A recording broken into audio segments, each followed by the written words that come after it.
الحمد لله نحمده ونستعينه ونستغفره ونؤمن به ونتوكل عليه ونعوذ بالله من شرور أنفسنا ومن سيئات أعمالنا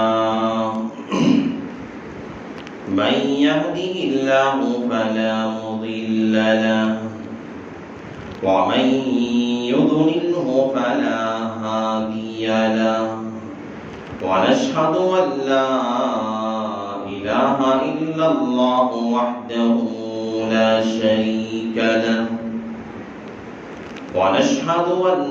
سيدنا ومولانا محمدا عبده ورسوله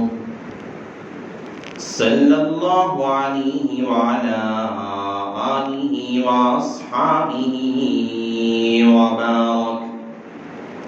وبارك وسلم تسليما كثيرا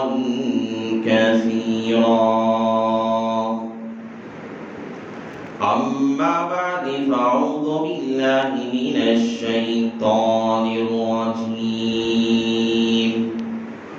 بسم الله الرحمن الرحيم إن عدة الشهور عند الله 12 شهرا في كتاب الله يوم خلق السماوات والأرض منها 4 حرم ذلك الدين القيم فلا تظلموا فيهن أنفسكم وقال النبي صلى الله عليه وسلم أفضل الصوم بعد رمضان الشهر الله المحرم وقال النبي صلى الله عليه وسلم من وسع على أهله يوم عاشوراء وسع الله عليه على سائر السنة أو كما قال النبي عليه الصلاة والسلام رب اشرح لي صدري ويسر لي أمري واحلل عقدة من لساني يفقه قولي اللهم صل على سيدنا مولانا محمد في أول كلامنا اللهم صل على سيدنا مولانا محمد في أوسط كلامنا اللهم صل على سيدنا مولانا محمد في آخر كلامنا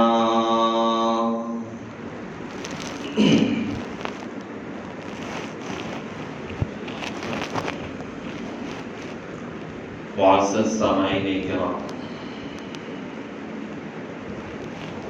اور میرے غیور مسلمان بھائیوں،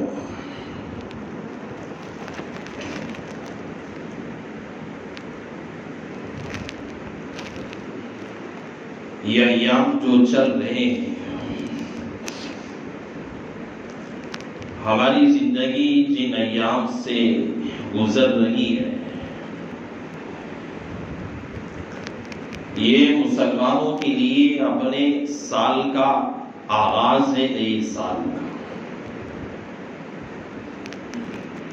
تقریباً 3 دن گزر گئے۔ حالانکہ شریعت میں کسی سال پر مبارکباد دینا یا جمعہ کے دن پر مبارکباد کا پیش کرنا شریعت نے منع کیا، لیکن گزشتہ جمعہ کے عنوان سے میرا یہ عنوان تعلق رکھتا ہے۔ جہاں حضرت عمر فاروق رضی اللہ تعالیٰ نے یہ مہینوں کی جو تعداد متعین کی، ان میں سب سے پہلا مہینہ جو حضرات صحابہ کے مشورے سے طے ہوا، سب سے پہلا جو نیا سال جو مسلمانوں کے لیے جو حضرات صحابہ نے اپنے مشورے سے طے کیا، وہ ماہ محرم کا مہینہ۔ یہ جو مہینہ چل رہا ہے، اس مہینے کے اندر اللہ تعالیٰ نے بڑی برکتیں رکھی ہیں۔ اللہ نے ہر مہینے کے اندر، ہر وقت کے اندر جو چیز خدا نے بنائی ہے، بظاہر اس کے اندر اللہ نے اپنی برکتیں رکھی رہتی، لیکن جو نیک بخت ہوتا ہے اس سے فائدہ اٹھاتا ہے، جو بدبخت ہوتا ہے وہ اپنے آپ کو نقصان اور خسارے میں ڈال دیتا ہے۔ لیکن جو اللہ کی سنت ہے، اللہ بعض چیزوں کو بعض پہ جو فضیلت دیتا ہے، اللہ نے مقبولیت دیتا ہے۔ اللہ نے یہ مہینہ محرم کا مہینہ، اس سے بھی اللہ نے کچھ امتیاز دیا، اللہ نے اس کی بھی شان کچھ بڑھا کے رکھی ہے، بڑی اس کی فضیلت اللہ تعالیٰ نے بیان فرمائی، اور اللہ تعالیٰ نے اس مہینے کے بارے میں اللہ کے نبی نے کہا، یہ ماہ محرم کا مہینہ بڑا ادب والا مہینہ ہے، محترم باعزت مہینہ ہے۔ ایک جگہ اللہ نے کہا کہ شہر اللہ المحرم، یہ مہینہ اللہ کا مہینہ ہے، اور جس چیز کی نسبت اللہ تعالیٰ اپنی طرف کر دے، یہ بات سامنے آ جاتی ہے، سمجھ میں آ جاتی ہے کہ جو چیز اللہ کے نزدیک زیادہ قدر والی ہوتی ہے، جو چیز اللہ کے نزدیک زیادہ عظمت والی ہوتی ہے، اللہ تعالیٰ اسی چیز کو اپنی طرف نسبت کرتا ہے، اور اپنی نسبت اس چیز کی طرف اللہ کرتا ہے۔ اسی لیے اللہ نے کہا شہر اللہ المحرم، یہ محرم کا مہینہ اللہ کا مہینہ، بڑا باعزت مہینہ، بڑا محترم والا مہینہ ہے۔ اس کی قدر اب سے نہیں، بلکہ اس کی قدر تو زمانے جاہلیت کے کفار اور مشرکین بھی کرتے تھے۔ اللہ تعالیٰ نے اپنے کلام پاک میں اللہ نے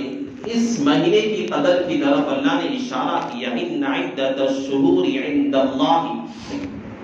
12 شهرا في كتاب الله يوم خلق السماوات والارض منها 4 حرم۔ اللہ نے 4 مہینے ایسے گنائے جو بڑے محترم مہینے، کہا کہ سال کے ان مہینوں کے اندر یہ 4 مہینے ایسے ہیں جو بڑے محترم ہیں، جب یہ آئے تو اس کے اندر بڑے احترام سے اپنی زندگی گزارا کریں۔ ایک مہینہ ذی القعدہ اور ذی الحجہ کا، ایک رجب کا مہینہ، اور ایک مہینہ ہے محرم الحرام کا مہینہ، جس میں داخل اللہ نے اپنے کلام میں کہا کہ یہ مہینے جو 4 اربعۃ الحرم ہے، یہ بڑے احترام والے مہینے۔ زمانے جاہلیت کے کفار اور مشرکین جو تھے، اپنے زمانے کے شرابی، اپنے زمانے کا کبابی، اپنے زمانے کا بڑا جلاد اور ظالم انسان، اللہ کے نبی علیہ السلام کی بعثت سے پہلے، اللہ کے نبی علیہ السلام کے دنیا میں آنے سے پہلے لوگ ان مہینوں کی قدر کرتے تھے، ان مہینوں کے اندر روزہ رکھا کرتے تھے۔ روزے رمضان کے بعد میں فرض کیے گئے، روزے رمضان کے اللہ کے نبی کے مدینہ المنورہ میں ہجرت کرنے کے بعد اللہ تعالیٰ نے روزوں کا اعلان کیا۔ اس سے پہلے لوگ، قریش کے لوگ، کفار کے لوگ، اس زمانے کے اندر جو دور تھا، قریش مکہ جو روزے رکھتے تھے، وہ روزے اسی مہینے کے روزے رکھتے تھے۔ یہی مہینہ ہے جو رمضان کے روزے فرض ہونے سے پہلے اللہ تعالیٰ نے اس امت کے لیے جو روزوں کا حکم دیا تھا، وہ عاشورہ کے روزے رکھا کرتے تھے۔ عاشورہ میں روزے رکھ کر کہا کرتے تھے کہ اللہ نے ہمیں عاشورہ کے دن میں روزہ رکھنے کا اللہ نے حکم فرمایا۔ بڑی فضیلت کے دن ہیں، بڑے ایام، بڑے قدردان والے ایام۔ اللہ تعالیٰ نے اللہ کے نبی علیہ السلام بھی رمضان کے روزے فرض ہونے سے پہلے جو حضرات صحابہ بھی روزے اسی ایام کے انہی دنوں کے رکھا کرتے تھے۔ یہ بڑا احترام والے کفار اور مشرکین بھی اپنے زمانے کے اندر بھی قریش مکہ اس کی قدر کرتے تھے۔ جب یہ ماہ محرم کا مہینہ آتا، آپ کتابیں پڑھیں گے، آپ سیرت اٹھاتے دیکھیں گے، اگر آپ تاریخ پڑھ کے دیکھیں گے، آپ کو معلوم ہوگا، آپ کو پتہ چلے گا اس زمانے کے کافر اور مشرک بھی جب محرم کا مہینہ آتا، لڑائی جھگڑے، ناچاکیاں، لڑنا جھگڑنا، قتل و قتال کرنا، چوری کا کرنا، ڈاکہ زنی کا کرنا، ظلم کا کرنا، لوگوں کو ستانا، لوگوں کا مال کھانا، پریشان کرنا، لوگوں کو قتل کرنا، ڈاکہ زنی کرنا، سارے کام چھوڑ دیتے، سارے گناہوں سے باز آ جاتے۔ لوگوں کو ستانے والا محرم آتا، اپنے آپ کو قابو میں رکھ لیتا، چوری کرنے والا اپنے آپ کو قابو میں کر لیتا، زنا کرنے والا اپنے آپ کو روک لیتا، دوسروں کو ستانے والا اپنے آپ کو روک لیتا، ڈاکہ زنی ڈالنے والا اپنے آپ کو روک لیتا، رشوت کھانے والا اپنے آپ کو روک لیتا، ستانے والا اپنے آپ کو روک لیتا، ظلم کرنے والا اپنے آپ کو روک لیتا۔ اس زمانے کا جاہل، میں اس زمانے کی بات نہیں کر رہا ہوں، اس زمانے کا جو جاہل تھا، اس زمانے کا جو کافر تھا، اس زمانے کا اتنے بڑے ظالم تھے، اس زمانے کے اندر جو اپنی تلواروں کو تیز دیکھنے کے لیے ظالموں کو، بچوں کو قتل کر دیا کرتے تھے، باندیوں کو ذبح کر دیا کرتے تھے، غلاموں کو قتل کر دیا کرتے تھے، غلاموں کو تپتی ہوئی ریت پہ گھسیٹا کرتے تھے، اس زمانے کے ظالموں کی بات بھی کر رہا ہوں۔ اس زمانے کے جاہل جب محرم کا مہینہ آتا، قدردانی کرتے اور اپنے ہر گناہ سے باز آ جاتے، بڑا احترام کرتے کہ زمانے جاہلیت کے اندر بھی کفار اور مشرکین نبوت کے ملنے سے پہلے بھی، اللہ کے نبی علیہ السلام کی بعثت سے پہلے بھی کفار اور مشرکین کے دلوں کے اندر اس مہینے کا بڑا احترام تھا، بڑی قدر کیا کرتے تھے۔ اور جب یہ ایسے ہی گزرتا گیا، میں نے کہا کہ ہر چیز قدر والی ہوتی ہے، ہر چیز بابرکت ہوتی ہے، ہر چیز اللہ نے جس چیز کو اللہ نے بنایا ہے وہ اللہ کی بنائی ہوئی چیز کبھی منحوس نہیں ہوتی، لیکن اسے فائدہ اٹھانے والا، میں نے کہا کوئی بدبخت ہوتا ہے اسے نقصان اپنے سر لے لیتا، کوئی نیک بخت ہوتا ہے اسے نفع حاصل کر لیتا ہے۔ تو اسی طرح محرم کا مہینہ، میں نے کہا اربعۃ حرم، اللہ نے احترام والا مہینہ کہا، اللہ نے یہاں تک کہ کہا افضل الصوم بعد شہر رمضان، اللہ کے نبی کہتے ہیں کہ رمضان کے بعد سب سے زیادہ فضیلت والے جو روزے ہیں، یہ روزے اشہر الحرم، یعنی اشہر الحرم محرم، یعنی یہ محرم الحرام کے مہینے کے یہ روزے رمضان کے روزوں کے بعد سب سے زیادہ فضیلت والے روزے۔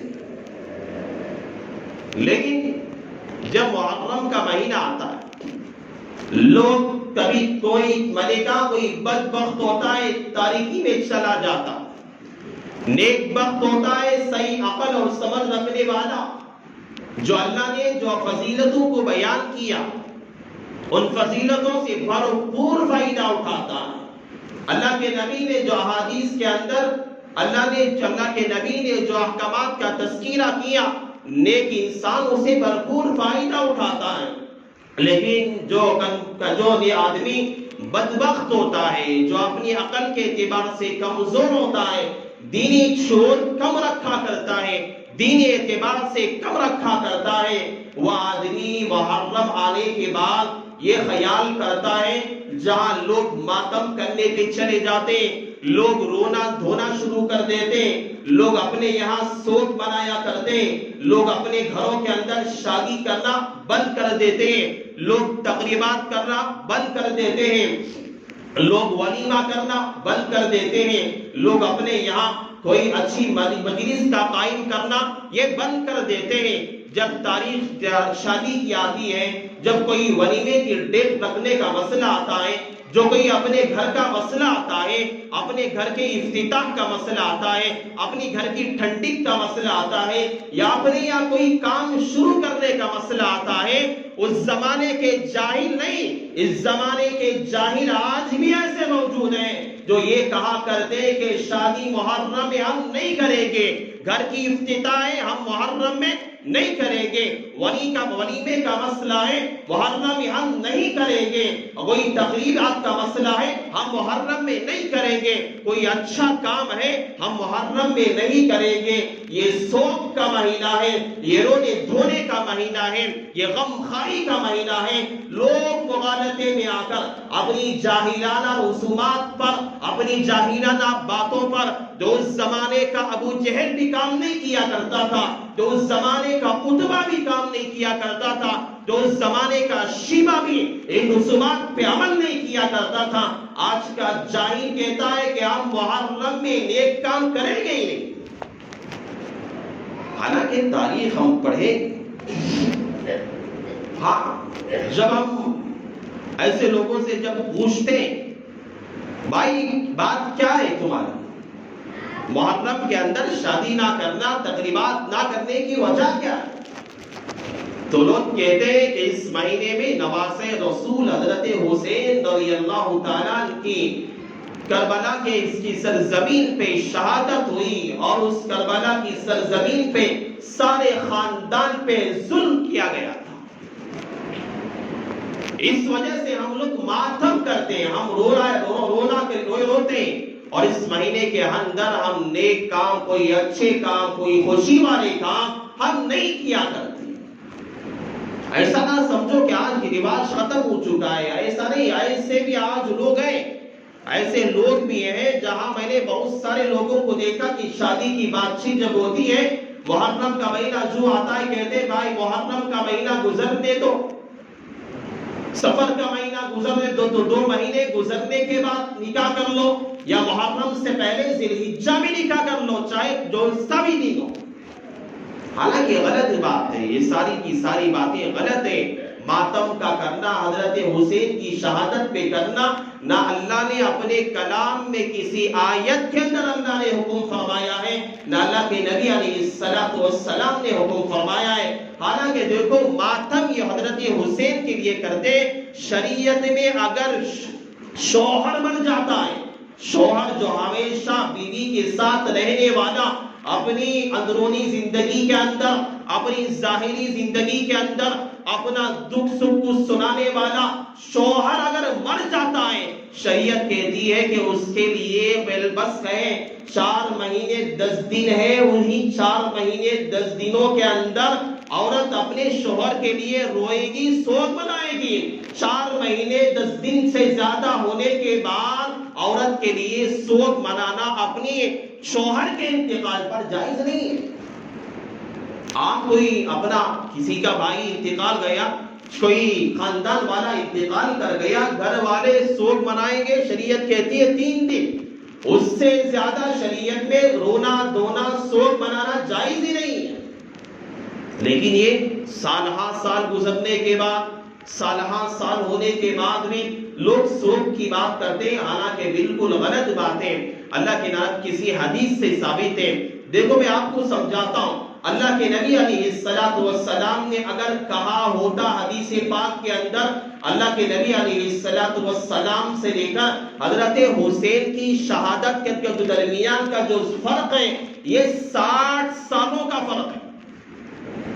اللہ کے نبی کے انتقال کے 60 سال کے بعد کربلا کی سرزمین پر حضرت حسین کی شہادت ہوئی۔ اتنا لمبا فاصلہ اللہ کے نبی نے کہا، اللہ کے نبی نے کہاں بتایا؟ اگر ایسا ہی اگر سوگ منانا ہوتا، حضرت علی رضی اللہ تعالیٰ کی شہادت ہوئی، حضرت علی کو شہید کر دیا گیا، حضرت عثمان رضی اللہ تعالیٰ، جو حضرت عثمان کو فجر کی نماز کے بعد باہر نکل کے جا رہے تھے، کافروں نے شہید کر دیا، اور ان دونوں سے بڑھ کر حضرت عمر فاروق رضی اللہ تعالیٰ کو نہیں جانتا۔ حضرت عمر فاروق کو لو کان بعدی نبی لکان عمر، جس کے بارے میں پیغمبر نے کہا اگر میرے بعد اللہ کسی کو نبی بنانا ہوتا وہ حضرت عمر فاروق تھے، اللہ اسے نبی بناتا۔ حضرت عمر فاروق کی شہادت ہوئی، محراب پہ کھڑے ہو کے نماز پڑھا رہے تھے، قرآن کی تلاوت کر رہے تھے، کافروں نے پیچھے سے حملہ کر کے حضرت عمر فاروق کو نماز کی حالت میں شہید کر دیا۔ اگر سوگ منانا ہوتا، بڑے بڑے صحابہ ہیں، سوگ منانے کا حکم ہوتا، نہ حضرت عمر فاروق کی شہادت پہ سوگ منایا جاتا ہے، نہ حضرت عثمان کی شہادت پہ، نہ حضرت علی کی شہادت پہ، نہ حضرت حمزہ جو 11 ٹکڑے جس کے جسم کے کر دیے گئے تھے، نہ انہیں پہ سوگ منایا جاتا ہے، نہ دیگر صحابہ کی شہادت پہ منایا جاتا ہے۔ نام حضرت حسین کا آتا ہے۔ تو جس طرح ہر زمانے کے اندر وقت کے جاہلوں نے دین کو جتنا نقصان پہنچائے کسی اور نے نہیں پہنچایا۔ یہ لوگ شیعہ لوگ ہیں، شیعہ لوگ ہیں جو سب سے زیادہ اس ماہ محرم کے اندر بہت زیادہ بے احترامی کرتے۔ اس زمانے کے اندر کسی نے یہ تیر چھوڑا، اس زمانے کا کسی نے پیسہ بٹورنے والا کوئی ایسا آدمی جو جاہلوں کا دماغ خراب کر کے حضرت حسین کی شہادت اور مناقب بیان کر کے حضرت حسین کی شہادت بیان کر کے لوگوں کا دماغ خراب کر دیا، اور ایک ایسا فرقہ اس نے تقسیم کر دیا جہاں جا کر لوگ حضرت عمر فاروق، حضرت علی کو کافر کہہ کے بیان۔ حضرت ہندوستان کے اندر جو بادشاہ جہانگیر گزرے، جہانگیر کی ایک بیوی تھی جس کا نام تھا نور جہاں۔ یہ اپنے مسلک کے اعتبار سے شیعہ، نور جہاں نے اپنے مسلک شیعہ کو پورے ہندوستان کے اندر پھیلانے کے لیے اس نے سوچا کہ ایران سے کسی بڑے عالم شیعہ کو لے کر آئے۔ اس نے خط لکھا، ایران بھیجا، اور ایران کے دور حکومت سے وہاں کے بڑے لوگوں سے اس نے درخواست کی کہ ایک بڑے مناظر کو ہندوستان بھیجا جائے تاکہ یہاں شیعہ کا جو مسلک ہے عام کیا جائے۔ میں آپ کو اس واقعے سے بتانا یہ چاہتا ہوں، ہندوستان کے اندر اگر علماء اور اکابرین نہ ہوتے تو آج ہم بھی جو ہے تلوار لے کر، چاقو لے کر اس ماہ محرم کے اندر اپنے جسم کو کاٹ لیتے اور حسن اور حسین کے نعرے لگاتے۔ وقت کا بادشاہ، اس کی بیوی نے خط لکھا ایران کو، شیعہ عالم کو مناظر کو بھیجو یا ہندوستان میں ہمیں کام کرنا۔ ایران سے جب آئے گا، اس نے خط میں لکھا کہ جب آئے گا تو وہ جب آئے گا تو ایسے علاقے سے، لاہور سے آئے، کیونکہ لاہور کی طرف سے جب آئے گا وہاں علماء کم ہے، صوفیہ زیادہ ہے۔ تو جب یہ لاہور کی طرف سے آئے، مناظر ایران سے نکل کے لاہور سے آئے، تو نور جہاں نے کہا تھا سب سے پہلے اٹیک جو کرے گا، چونکہ مناظرہ کرے گا اس یہاں کے ہندوستان کے جو صوفی لوگ ہیں ان سے مناظرہ کرے گا، جب اس سے جیت جائے گا آگے چل کر ان کے علماء سے تیرا مناظرہ ہوگا۔ تو زمانے کے اندر میاں میر صاحب رحمۃ اللہ علیہ بڑے صوفیوں میں سے شمار ہوتے، جب حضرت کے پاس آیا، وہ اشراق کی نماز حضرت پڑھ رہے، اشراق کی نماز پڑھنے کے بعد جب دیکھا کہ سامنے سے ایک آدمی آ رہا ہے جو ایران سے وہ آیا ہوا تھا، شیعہ تھا، اس نے جب اسے دیکھا، میاں میر حسین صاحب رحمۃ اللہ علیہ بڑے اللہ والے انسان تھے، بڑے صوفی مزاج کے انسان سے دور سے ہی دیکھ کر کہا جو آدمی آ رہا ہے اس کا دل پورا کا پورا سیاہ ہو چکا ہے۔ اللہ والے جو ہوتے ہیں، ہماری نگاہیں ان چیزوں کا ادراک نہیں کر سکتی جو ایک وقت کا اللہ والا کرتا ہے، ہماری چیزیں ان چیزوں کو نہیں دیکھ سکتی جو ایک وقت کا اللہ والا کرتا ہے۔ میرے پڑھنے کے زمانے کے اندر دارالعلوم دیوبند میں جب میں ابو داؤد شریف کے گھنٹے میں ہم پڑھ رہے تھے، ابو داؤد شریف کا گھنٹہ تھا، تو اس میں وہاں پر گنگوں میں جب میں نے پڑھا، وہاں ابو داؤد شریف کے گھنٹے میں مولانا سلمان صاحب دامت برکاتہم، جو اس زمانے کے مولانا محمود صاحب گنگوہی رحمت اللہ علیہ کے خلیفہ اجل ہیں، جو آپ بھی تقریباً 40 سال سے زیادہ میرے استاد محترم مولانا مفتی محمود صاحب کی مسجد میں امامت کرتے ہیں، بڑے اکابرین میں سے۔ جب ہم حضرت کے درس میں تھے، ابو داؤد شریف پڑھا رہے تھے، حدیث کی کتاب ہے سیاستہ میں سے، پڑھاتے پڑھاتے حضرت نے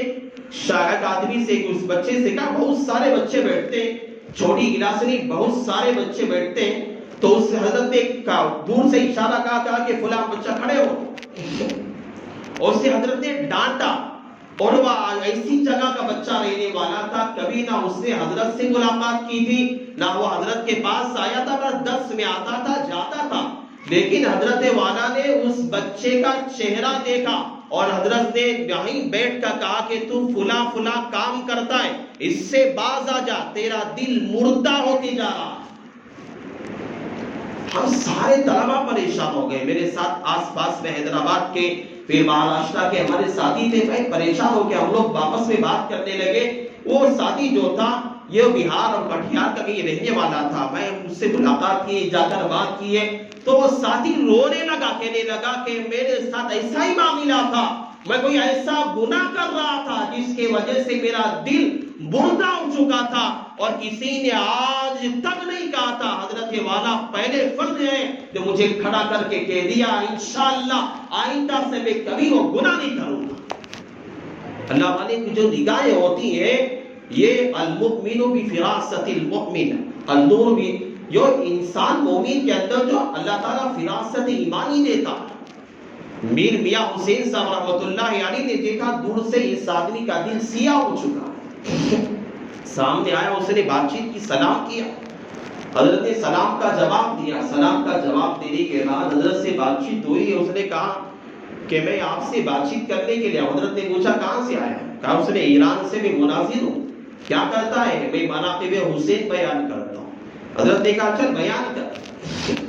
حضرت حسین کی شہادت بیان کرنے لگا، ان کے مناقب بیان کرنے لگا، حضرت سننے لگے اور کہا چل اور بیان کر، یہاں تک کہ جب وہ کہنے لگا کہ جب حضرت حسین رضی اللہ تعالیٰ عنہ کی قبر اطہر کے 40 میل کے فاصلے پر کسی انسان کو دفن کیا جاتا ہے، اللہ تعالیٰ اس کی مغفرت کر دیتا ہے، بخش دیتا ہے۔ یہ بات سنی، حضرت نے کہا چل اور بول۔ پھر وہ کہنے لگا، اسی بات کو دہرانے لگے، جب بار بار کہنے لگا تو حضرت نے پوچھا کہ یہ فضیلت جو ہے حضرت حسین کو کس وجہ سے؟ تو اس مناظر نے کہا یہ اللہ کے نبی علیہ السلام کے نواسے، تو حضرت نے کہا جب نواسے کی یہ فضیلت ہے تو نانا کی کیا فضیلت ہوگی؟ مناظر نے کہا واقعتاً نانا کی فضیلت تو نواسے سے بھی زیادہ ہے، یہ پیغمبر علیہ السلام ہے، پورے جہاں کے لیے رحمت للعالمین ہے۔ تو نے کہا کہ جب حضرت والا نے شیعہ لوگ جو ہے حضرت ابوبکر اور حضرت عمر فاروق کو کافر کہتے ہیں، وہ مانتے نہیں، حضرت حسین کو اپنا سب کچھ مانتے، تو حضرت میر صاحب رحمت اللہ علیہ نے بہترین اس مناظر کو شکست دی اور کہا کہ جب یہ اپنے نواسے کے 40 میل کے فاصلے پر کسی گنہگار کو دفن کیا جاتا ہے اس کی بخشش ہو جاتی ہے، اور جو اپنے ایک نانا کے یعنی پیغمبر علیہ السلام کے قبر کے بازو میں جو سوئے ہوئے ہیں حضرت ابوبکر اور حضرت عمر فاروق، کیا ان کی بخشش نہیں ہوگی؟ ایران کا مناظر شیعہ حیران رہ گیا، تھکا بکا رہ گیا اور کہنے لگا خط لکھا نور جہاں کو، عالمگیر کی بیوی کو خط لکھا کہ ہندوستان کے صوفیوں کا یہ مزاج ہے، ان کا علم اتنا پختہ ہے، یہاں کے عالموں کا کیا ہوگا؟ میں ان لوگوں سے مناظرہ نہیں کر سکتا۔ شیعہ پھر ایران کو چلا گیا، یہ علماء کا صدقہ ہے، اگر علماء خدا کی قسم نہ ہوتے یا کابل دارالعلوم دیوبند نہ ہوتے، آج بھی ہم کئی چاقو لے کر، کوئی تلوار لے کر، کوئی برچیاں لے کر اپنے جسم پہ مارتا، کہتا کہ یہ دین ہے۔ یہ ہمارے اکابرین کا صدقہ ہے، علماء کا صدقہ ہے۔ اپنے زمانے کے جلادوں کو، جاہلوں کی چھکے چھڑا دیے اور بددینوں کو ان کا سیدھا ان کی عقل کو ٹھکانے پہ لا دیا۔ یہ بڑا احترام والا مہینہ ہے۔ میں جلدی اپنی بات ختم کرتا ہوں، وقت ہو چکا ہے۔ دیکھیے یہ 10 محرم کے اندر جو یہ خرافات ہوتے ہیں اس سے باز رہے، اس کے اندر شربتیں وغیرہ تقسیم کا کرنا، پنا پکانا، یہ سب کرنا یہ بالکل صحیح نہیں ہے، ناجائز ہے، یہ سب عمل نہ کریں۔ ہاں ایک چیز اس میں دو باتیں اس کے اندر ثابت ہے، یعنی 10 محرم 10 جسے ہم لوگ کہتے ہیں 10 محرم کے اندر ایک مسئلہ ہے روزے کے رکھنے کا، روزے رکھنا ہے یا اللہ کے نبی علیہ السلام سے ثابت ہے۔ میں نے کہا رمضان کے روزے فرض ہونے سے پہلے 10 محرم کے روزے رکھا کرتے تھے۔ اللہ کے نبی جب جو ہے مکہ میں تھے جب بھی روزے رکھتے تھے، جب مدینہ آئے مدینہ میں بھی روزے رکھتے تھے، اور جب مدینہ میں یہودیوں کو دیکھا کہ یہودی بھی روزہ رکھتے ہیں اور یہودیوں سے پوچھا کہ تم لوگ کیوں روزہ رکھتے ہو، کہا کہ اس دن میں حضرت موسیٰ اس کی قوم کو اللہ تعالیٰ نے نجات عطا فرمائی ہے۔ اللہ کے نبی نے کہا کہ احق منہم موسیٰ، ہم لوگ حضرت موسیٰ کے اور زیادہ حقدار ہے کہ ہم لوگ روزہ رکھیں۔ تو محرم کے اندر 10 تاریخ میں یہ 2 روزے رکھنا یہ سنت ہے۔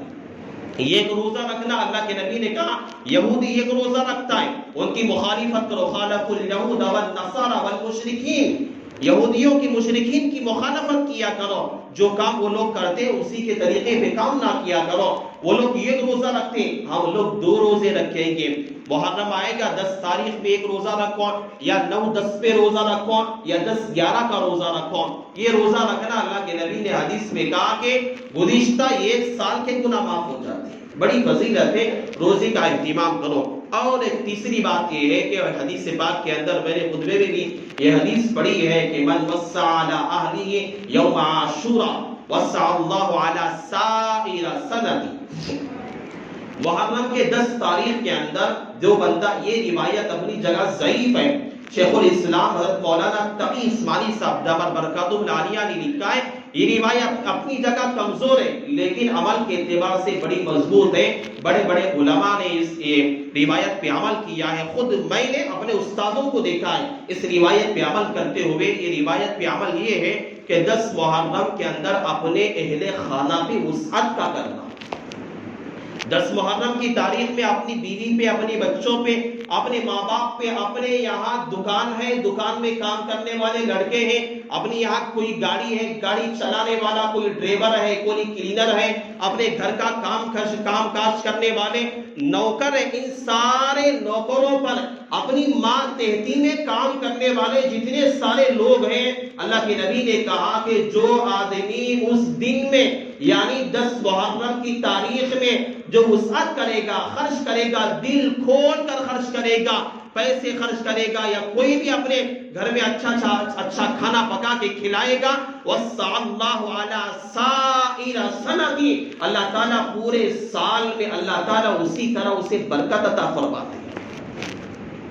یہ وسعت کرنا چاہیے لیکن حلال پیسے سے کرو، حرام پیسے سے نہیں۔ حلال پیسے سے آپ کے پاس جتنا بھی پیسہ ہے، آپ کے پاس 100 روپے کیوں نہ ہو، آپ کے گھر کے اندر روزانہ دال روٹی کھانے والے ہیں، آپ کے گھر میں اگر ہو، جہاں تک ہو سکے آپ خشکا خورما پکا کر کھا لو۔ اپنے گھر والوں کو، اپنے ماں باپ کے پاس، آپ کے پاس پیسے اتنے نہیں ہیں، جتنے ہو سکے اپنی ماں کی خدمت میں لے کے جا کے دو، اپنے باپ کو دو، یا اپنے رہنے والے نوکروں کو کوئی ہدیے کے طور پر، کوئی